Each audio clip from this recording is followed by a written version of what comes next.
Let's get started with our Green Party 101 workshop. Um, I will turn it over to Garrett.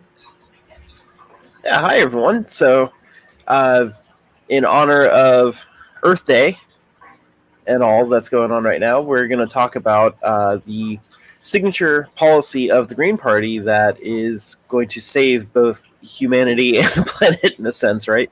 It's Also in honor of May Day, because the Ecosocialist Green New Deal, deals with more than climate. Yeah, that's a good point. So, rights and human rights and all the things that May Day stands for. So to give it a little bit more context, this time of year, many organizations, including the Green Party, celebrate, I don't know if celebrate's the right word, but Earth Day to May Day. So Earth Day is April 22nd, May Day is May 1st, which is kind of the traditional socialist holiday, right? So in that stretch of time, we want to look at all of the policies that will help both people and planet. And the Green New Deal, of course, is the signature policy of the Green Party that does all of the above.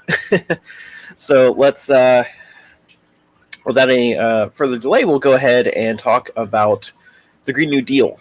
And to really get started talking about it, we'd have to kind of briefly touch on the history of the Green New Deal, because there's been a lot of kind of revision of where the Green New Deal came from recently in the last few years, particularly from supporters of the Democratic Party, because of the energy that has built up around Alexandria Ocasio-Cortez in particular, who has kind of taken the Green New Deal name to represent a particular piece of her policy.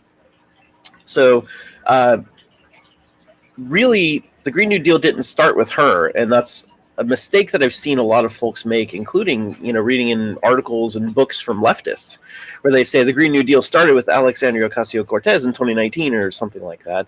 And that's not actually true. It dates back a long time. Now, of course, the New Deal name itself goes back to, the 1930s. So there's been folks that have talked about some variant of a New Deal to jumpstart the economy and all that, off and on, since the 1930s. But there hasn't really been one that was specifically focused on creating a green economy that could be, ecologically sustainable, and as well as deal with all of the human rights issues that go along with such a transition, making sure it's a just transition. That's a much newer thing that's talked about, and it can date back to about 2006, where the Global Greens, which is the network of the Green parties around the world, actually created a task force to look into a Green New Deal policy based on some of the policies that are put forward by, the U.S. Green Party and other leftists in there, loosely modeled on the concept of a New Deal from the U.S. And that spun into the Green New Deal group in the UK, which put together kind of the first proposal of what a Green New Deal might look like in around 2007. And that was put together by economists and various experts in renewable energy, and that included folks from the Green Party of England and Wales. So the Green Party was involved in producing this Green New Deal very much since the beginning. This original Green New Deal is much more focused, though, on kind of just the challenge of transitioning like our electric grid and all, from fossil fuels to renewable energy. So it started there, but of course, more folks said, in order to ensure a just transition, we've got to be able to not just look at the economics and all of transitioning fossil fuels to renewables, but to take care of workers during that transition, and to take care of, communities, and make sure that we're really upgrading all our infrastructure and all the stuff that goes with it. So that original Green New Deal policy was kind of expanded into this Green New Deal for Europe, which the Green parties in Europe ran on, and were actually very successful. We have Greens in parliaments across the U.S. The U.S. across the Europe, in the European Union Parliament, in part because of the success and the energy around a Green New Deal style policy.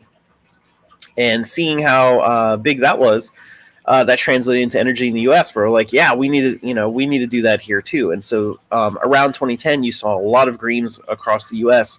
adopt some version of the Green New Deal or Green New Deal policy into their platforms, although it's probably most associated with Howie Hawkins, who ran for governor of New York that year, and made the Green New Deal his signature policy of that campaign. And it got a lot of energy. It put a lot of pressure on the New York Democrats to do things like ban fracking, like they weren't originally going to do, but it got a lot of attention when Howie started running on this and talking about the need for a Green New Deal and a just transition. And that turned into so much energy. It turned into the presidential campaign. So Jill Stein adopted it for her presidential campaign in 2012, as the European Greens expanded it. Stein also adopted it in 2016 when she ran again for the Green Party nomination. And all this time, Howie Hawkins and other Greens were running on it for their campaigns too during this time period. So it was building a lot of momentum, especially in New York, where Howie Hawkins was. And so you see this explosion of interest in it, especially after 2016. As I recall, Jill Stein had a CNN town hall where she talked about this, and so it really busted out of the New York area into a nationwide public discussion about what is the Green New Deal and all the things go along with it, like student debt.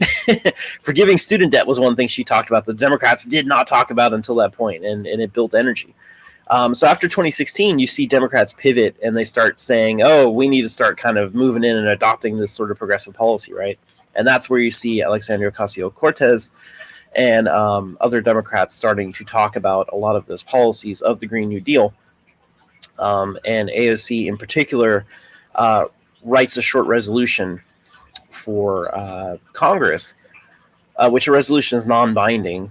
It doesn't have any enforcement, and it doesn't give a budget or any sort of details. It just says it'd be nice to do this. And there's an article where AOC admits in there saying that she wrote up this resolution draft, and then upon seeing how popular the term Green New Deal was, she decided to call it the Green New Deal later, after the Green Party popularized that term. So that's an interesting bit of history. Oh, Chris, you're muted if you're talking. An interesting thing, that's happening during this period is you can still go on Twitter and find pictures of AOC, holding literature for a Green candidate in New York that she campaigned for. That Green candidate, his campaign manager later became AOC's campaign manager. So the line of where did this come from is very, very clear. She was well aware of this being the Green Party signature policy when she co-opted it. Yep. So now you had this resolution that was running around the kind of Democrat liberal circles that was very different from the thing that the Green Party had proposed, which was a much more comprehensive policy. And so the original Jill Stein Green New Deal was adopted by the party in a resolution in 2012 and, of course, supported in 2016. And in 2020, when there was the presidential primary, Howie Hawkins ended up becoming the primary winner and the presidential candidate for the Green Party. And Howie worked with John Rinn to update it and create a full budget that would really describe what a Green New Deal looks like, and in particular, put it on a very firm eco-socialist grounds, where we're talking not just putting money into corporations, but we're talking about putting money into communities and putting communities in direct local control of major aspects of our economy so that we can actually do a just transition properly. So we'll get more into those details, of course, the rest of this talk. But that's more or less where it comes from. And unfortunately, or maybe not unfortunately, but Ocasio-Cortez originally used the term Green New Deal, but you saw that getting walked back over the last couple of years, where that term got downplayed, and you started hearing about Build Back Better, which was kind of Biden's campaign policy. There was this Thrive agenda that was meant to kind of try to push Biden a little bit more left, a little bit more toward the Green New Deal. But the proponents were kind of admitting that it wouldn't be a full Green New Deal, right? They were calling it Thrive instead. And that wasn't very successful. Biden's Build Back Better was more or less what they implemented, except it got watered down and corporatized a little bit more than that even, and ultimately became the Inflation Reduction Act, which is what was actually passed by Congress. And they try to hype it up as if it's a Green New Deal-esque piece of legislation, but we'll touch on that today too about how it isn't quite that.